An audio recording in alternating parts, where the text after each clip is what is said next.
I cut the check, I cut the check, I cut the check. Tell my niggas we up next, so we up next. She shot a text, she shot a text, she shot a text. Kill the I might put the different day, put a nigga on that same shit.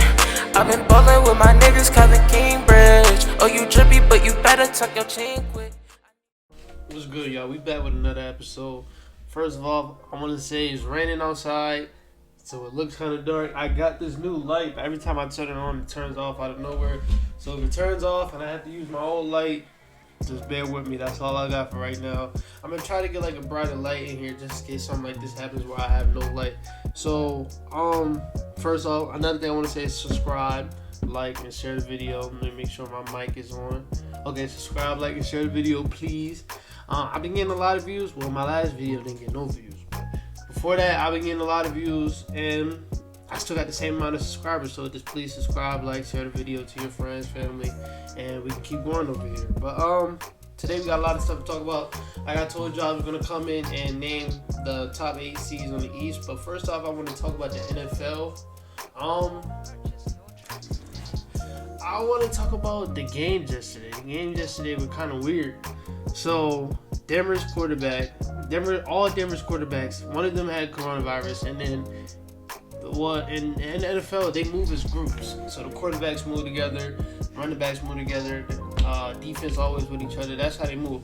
So as soon as they found out one had coronavirus, they was like, all right, everybody else, they might have it because they're in close contact. They were with them the whole time. So they said no quarterbacks on the Denver Broncos can play. So they brought up a dude from the practice squad that was playing wide receiver, hasn't played quarterback since his high school days, and he was terrible. Now, no offense to him, I actually respect him a lot, because if you look at it, he didn't know he was playing quarterback to the day of. He didn't know. Because they found out they didn't have no quarterbacks on Saturday. They didn't have no practice after that. He figured out that, okay, he got signed the day of and played quarterback the day of against one of the hottest defenses in the league. And he didn't do good, but like, that's hard to do, so I commend him for that. That's really hard. So that was just so weird to see. And then the Saints, we had trouble with our quarterback, like Tyson. Like I said, I don't see that much. Like, I don't think he's that good. Like, as far as what he does when Drew Brees is here, that running stuff being a runner as a quarterback, or playing punt return, kick return, like playing everything. Like, he plays everything but defense, and he does great at that. But like, being a full-time quarterback, I don't know if that's him. He makes too much dumb he doesn't like throw the interception, get the ball intercepted, but like, he doesn't make the right decisions at all. And then he just takes sacks for no reason. And it was sad that like we were struggling with that team, because their defense is cool, but it's not all that. There's a defense that put a high power offense like we got. We used to put points on them, but we did. He had a really bad game. Didn't really get the ball to nobody. We won because of the defense, because their quarterback threw like at least 3 interceptions, and we won because of that. Like I said, the light always turns off. I don't know what it is. I don't know. But just bear with me. This is the best we're gonna do. But yeah, like I said, it was a weird game yesterday. Any other games I want to talk about? Hopefully, this Ravens-Steelers game can happen tomorrow. I don't know if it's gonna happen, because now they talk about they can't fly in because it's supposed to be heavy snow tomorrow in Pittsburgh, so they don't know how the Ravens are gonna get up there. So, hey, I doubt this game happens tomorrow. I'm just gonna say that I doubt it happens. I really do. I doubt it happens. We all want it to happen, but I really do doubt it's gonna happen. Hold on real quick.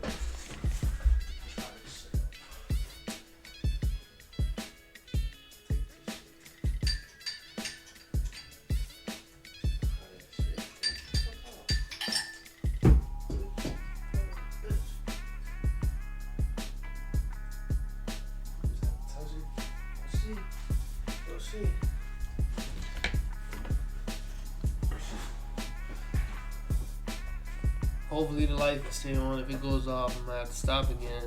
But like I said, I doubt the Steelers game happens tomorrow. We got who plays tonight?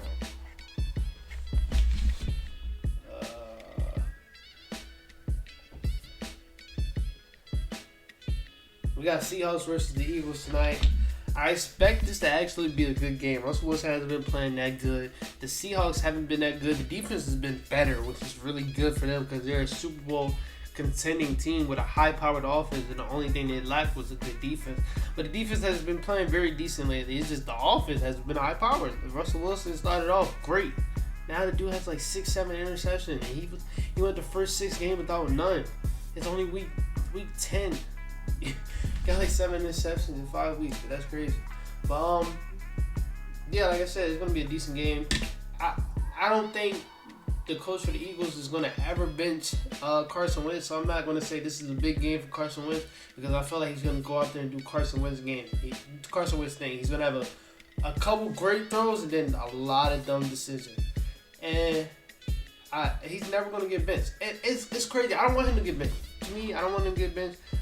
But I'm starting to understand when people saying like he makes too much dumb decisions, because I think what I'm doing is I'm getting too stuck in.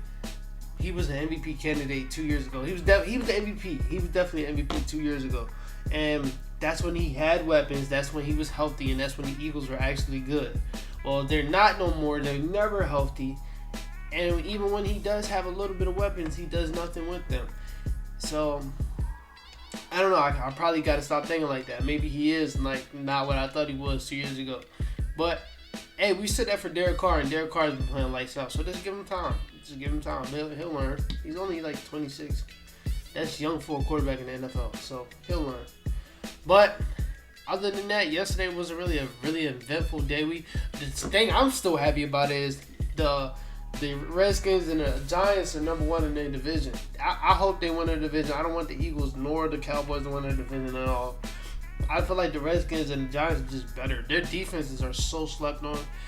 The Redskins defense, they like really expose the Ravens when they play the Ravens. Even though the Ravens won by like 10-15, the Redskins defense is like that. Giants defense is coming into their own. Daniel Jones coming into his own. Evan Ingram, you gotta stop dropping the damn ball, bro. He does it at least once a week. Drops the ball, fumbles at least once a week. It's bad.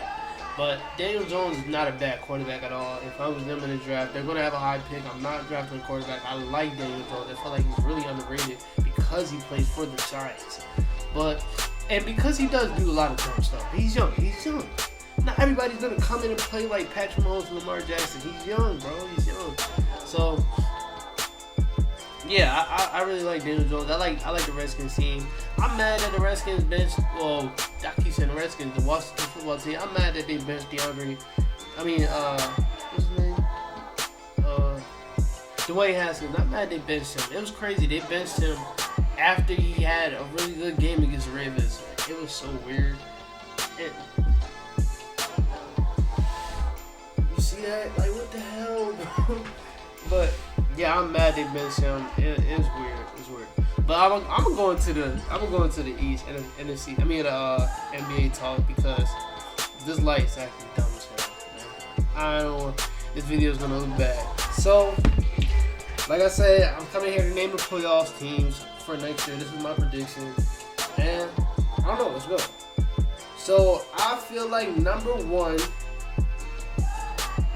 if they're healthy, I feel like the Nets are going to be number 1 team. And if they don't do no trades, because to me, like I've been saying for the longest, I don't feel like they need to do a trade at all.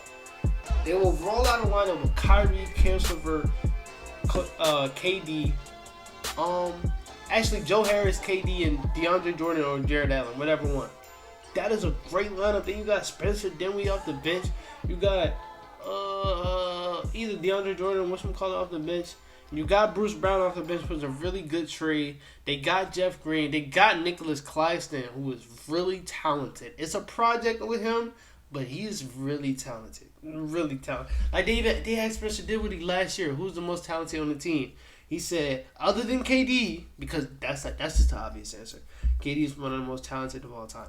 Other than KD, the next talented person on our team is Nicholas Clarkson. And he was a rookie. So that shows you how talented he is. When he unlocks that talent, when they unlock that talent, watch out. But this team is just too deep for me. It's too deep. Then you got the head, KD and Kyrie up there. I feel like they're gonna work together so well because they're like the same individuals. And no offense to them, but they're like, KD's my favorite player, so I'm not even gonna say no offense because I know I'm not being mean. Like, they're just weird individuals, and like two very talented players, two of the most skillful players of all time. So I don't know. I just feel like that team is just. It's going to be a really good regular season team. You got Steve Nash. You got Mike D'Antoni. So you already know the offense is going to be great. I feel like they bring in somebody else to be another coordinator. I forgot. But, yeah, really good coaching staff. Really good team. Young team. It's going to be really fun to watch. Really fun to watch. They're going to have to pay Jared Allen next year. That's going to be something I want to see happen. Because, like, people with his skill set, it's like their time's over. Like Clint Capella's, Jared Allen, DeAndre Jordan's, their time's over. And then Clint Capella, he lucky. Chris Paul, like I said, Chris Paul gets his center's money. Chris Paul got him some money. He got $18 million. $18 million a year. And he got $18 million a year. But like people that really can't spread the floor, shoot, create for their own, they're not gonna get a lot of money. So I want to see what Jared Allen gets next year. I don't think it's going to be that much. It's probably going to be like 13 million between there. But the second team is the Bucks. It's going to be close between them and the Nets, but I'm just going off of who the Nets have. Like the Nets without KD and Kyrie were AC. You add those two, you're automatically going to be like high. So if they don't make number one, hey. But I feel like the Bucks lost a lot of depth. Yes, they got a couple of good pieces off the bench.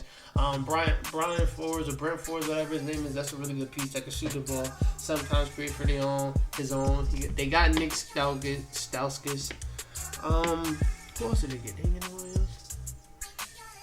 else? Can't remember. But they got Drew Holiday, of course. They still got Dante DiVincenzo, Chris Middleton, Giannis, Brook Lopez. So that's a really good starting lineup. Hopefully Dante can take that next step where he can start creating for his own, where they can leave him out there with the bench lineup and he can go take control of the bench lineup because he is a really good player.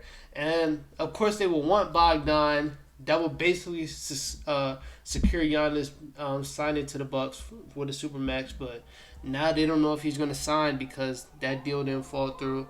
But it's still going to be a really good team. But for me and for them, it should not be about the regular season with them. It should be about the playoffs. They've been having the best regular season team for the last 2 years.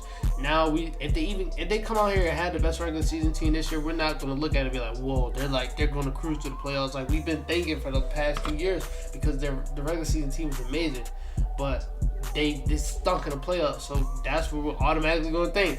They're just gonna have the best regular season team and then go to the playoffs and stink. It shouldn't be about regular season for them this year. It should definitely just be about the postseason.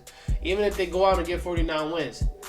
Whatever their regular season record is, we're not going to care unless they're out the damn playoffs. But they're in the playoffs, we're not really going to care what their record is in the regular season. Well, fans should only be worried about the postseason when it comes to them. So, and they should be themselves. They shouldn't really focus on the regular season. So, hopefully they can make those adjustments to actually be good in the postseason.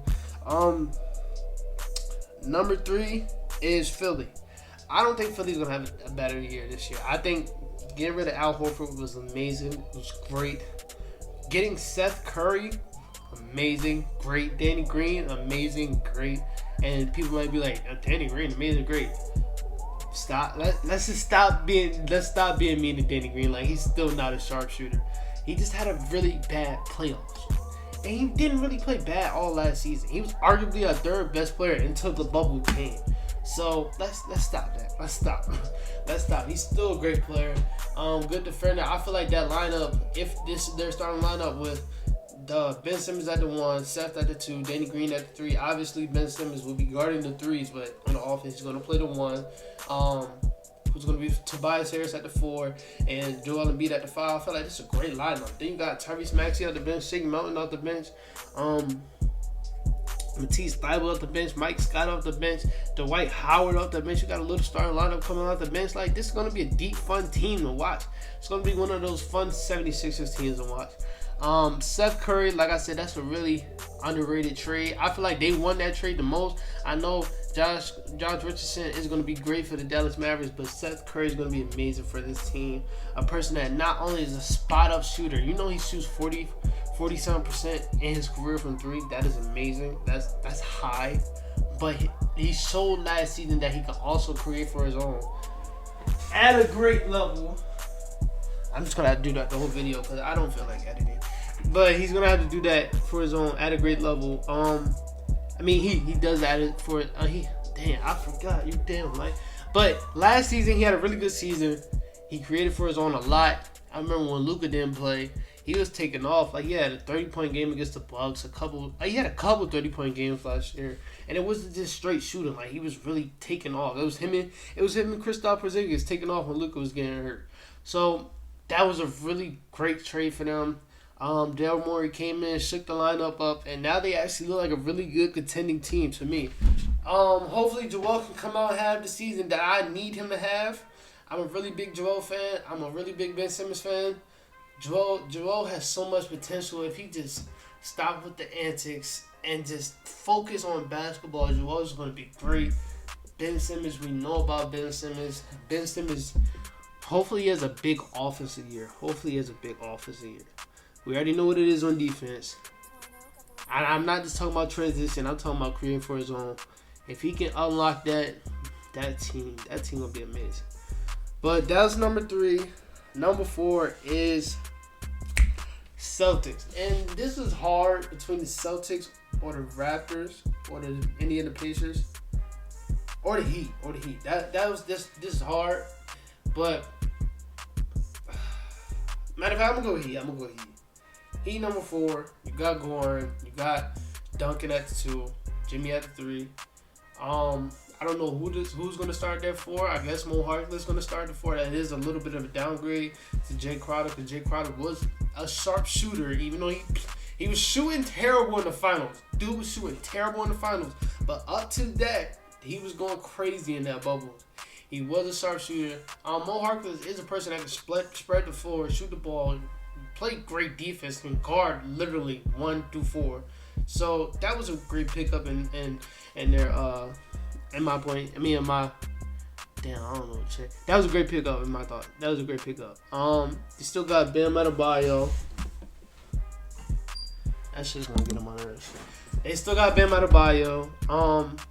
You got Kelly Olynyk, Myers Leonard, Tyler Hero, Kendrick Nunn. Who did they get in the draft? They got Precious Achiuwa in the draft. So they're a D team again. It's just who's going to take that next step. Because to me, and to a lot of people, it was a little bit of a fluke last year. Like, nobody really thought that team was going to do that last year. And they got lucky. They got lucky that the Nets weren't who they were. They got lucky. Other than that, that was just lucky that it's a deeper East now. So the fact that last year wasn't really that much competition. The Celtics were good, but the Celtics were now on the Heat level. We back. Hopefully that looks better for y'all. But like I said, the Celtics wasn't really on the Heat level. Indiana, they didn't have their best player in Domantas Sabonis. Giannis got hurt, but even with Giannis, the Heat would have won that series. So I'm not going to blame that on them. But like I said, it wasn't really thought of the Heat going all the way to the championship last year, and it's going to be a lot of obstacles this year. Hopefully they can get past it. The light already turned off. Hopefully they can get past it, but I don't see them being that good like they were last year. But to them, it basically is all about winning. So when they get to the playoffs, they might just step it up like they did last year. So we got Milwaukee at the 1, Nets at the 2. Nets at the 1, Milwaukee at the 2. Who was at my 3? 76ers at 3, Heat at the 4. 5, I'm going to go with the Celtics. The Celtics, they I want to talk about Danny Ainge real quick. Danny Ainge, it came out with a report that the Pacers offered Danny Ainge Miles Turner, a first-round pick for Gordon Hayward. The Celtics been wanting Miles Turner for the longest time, but they didn't follow through with that trade. Here's why. Danny Ainge wanted Miles Turner and Victor Oladipo, or Miles Turner and TJ Warren. What? That don't make sense. They didn't.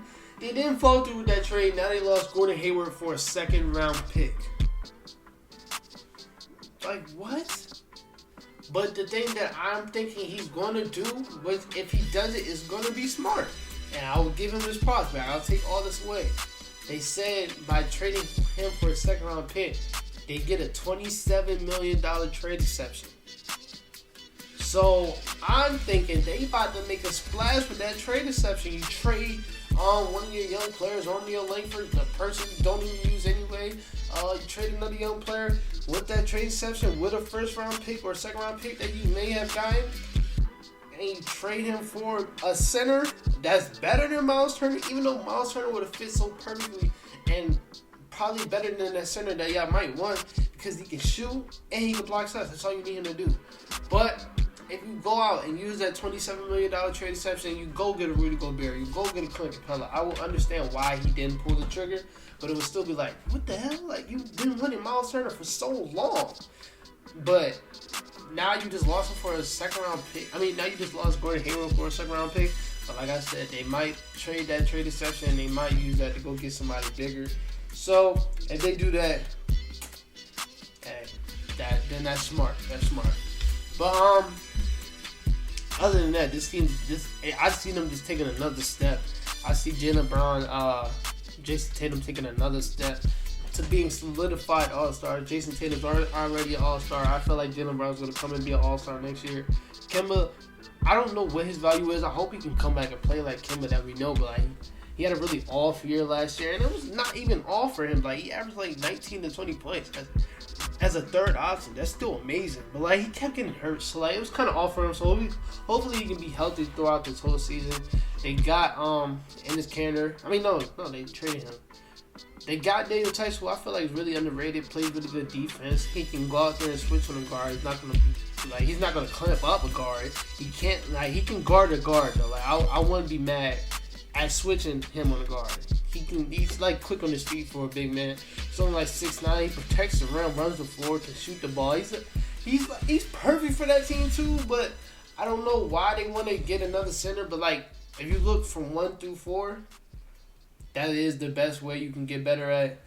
So I guess so. They got Marcus Smart, who keeps getting better. They was talking about trading Kemba, and I didn't really know why. But then when I thought about it, and when I've been thinking about it for like the last week, I was like, damn, they should have pulled the trigger on that.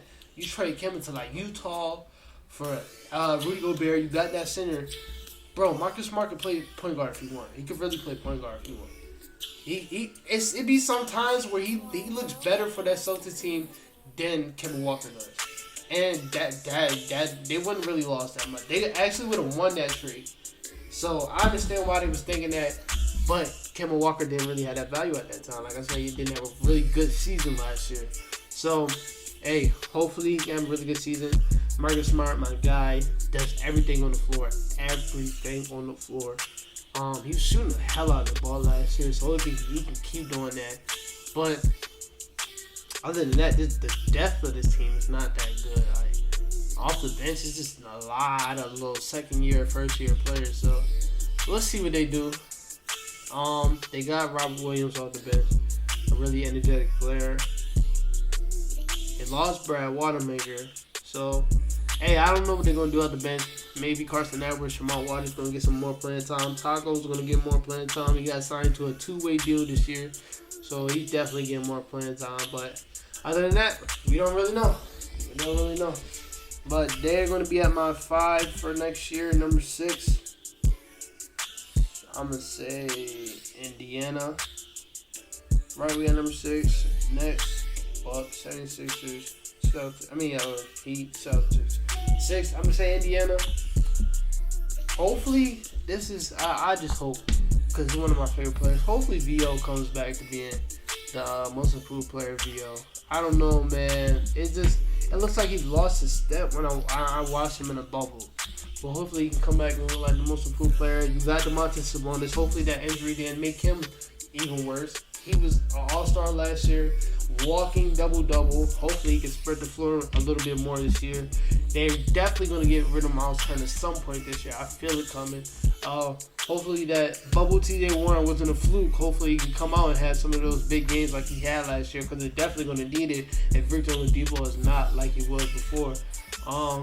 Hopefully Malcolm Brogdon can play like he was playing at the beginning of last year. Dude was almost an all-star.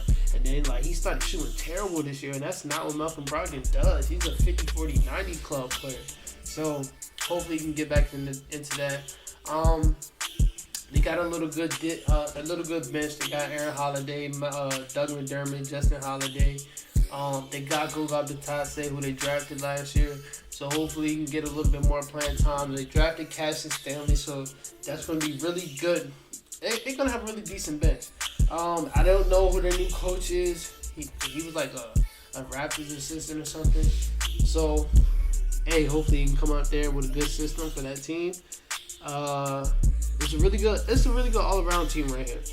But they just don't have it. They don't have that one player that's going to put them over that level. So they're going to be like they were last year, between the 4 and 6 seed. My 7th is the Hawks. They got a lot better. They just got a lot better. The depth is deep, and if they weren't if they didn't make the playoff with this roster, they gotta do something. And they gotta fix that John Collins situation. I heard that they might not even give him his money, which is that Supermax, or not Supermax, the max contract that basically every young player is getting, the little $34 to $38 million a year. He really hasn't earned that yet. He's more like on the Jaylen Brown, Jamal Murray type contract, the $28, $29 million contract. He deserves a little bit like that, or $25 million. He deserves that, but he wants that $35 to $38 million contract. And I understand, why wouldn't you want it? It's not like he's playing terrible. Dude averaging 20 and 10. It's just he's not that type of player to get that 35 to 38. He's not that type of player yet. What they wanted him to play the 5, but defense is terrible. He's good at rim protection because his ability to jump out the gym is just, you got to be good at rim protecting. But other than that, he can't guard 5 to save his life. So that's why they got Clint Capella to hold him down. That's why they drafted Onyeka Okongwu, which might have seemed questionable, but I feel like they might even trade Clint Capella. So hey, this team's gonna be deep though. They got trade. They finalized the deal with Bogdan. They got Bogdan. They got Cam. They got DeAndre. They got Rajon Rondo. They got. I don't feel like I'm forgetting somebody. I don't know. Team deep as hell. I don't even know who they got no more. Team so deep, I don't know who they got. But I don't know. This team is really deep team. Trey's definitely gonna take another step. Hopefully, with winning more games, you can see his defensive. Him being more focused on defense, hopefully that steps up, because on defense he's terrible. And even though I say that, I don't think that's a big fact. I just think he's just so damn small. He can't stick defense. So, but winning, like I said, winning sometimes makes players just play even harder. Like they say, Devin Booker don't stick defense. Well, in the bubble when they were winning games, he was actually sticking really good defense. So, hey, we'll see a different Trae Young next season, but. This Hawks team is going to be a 7 seed. They can challenge the team in the playoffs. It depends on who they play. But if they make the 7 seed, they're going to play the Nets or the Milwaukee or the Celtics. They're not beating that team. That's an easy series for them. But it's going to be fun to see them in the playoffs. 8th seed is a toss-up.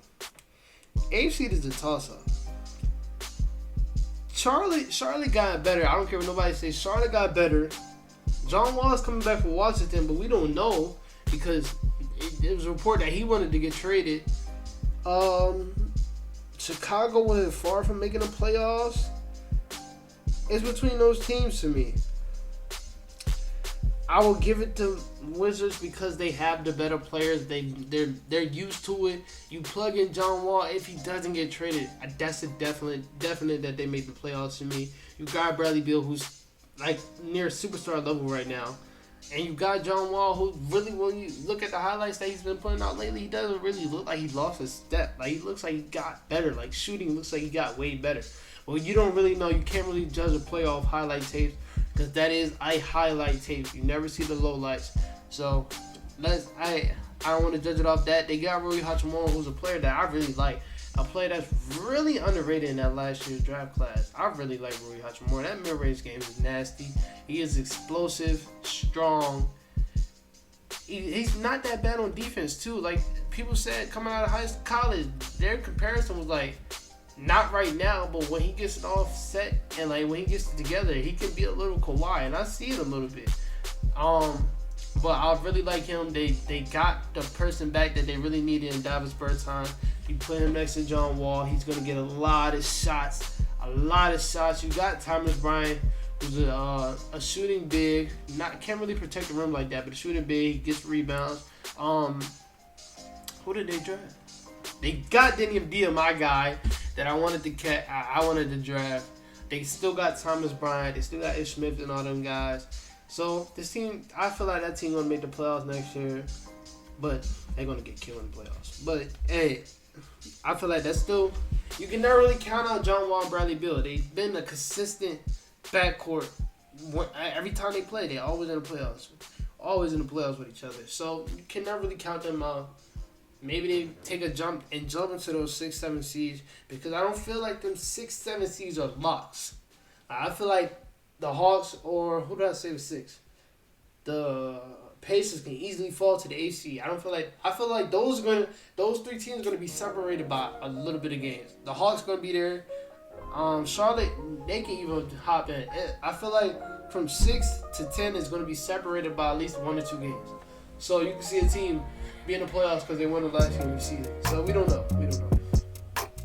But other than that, that's it.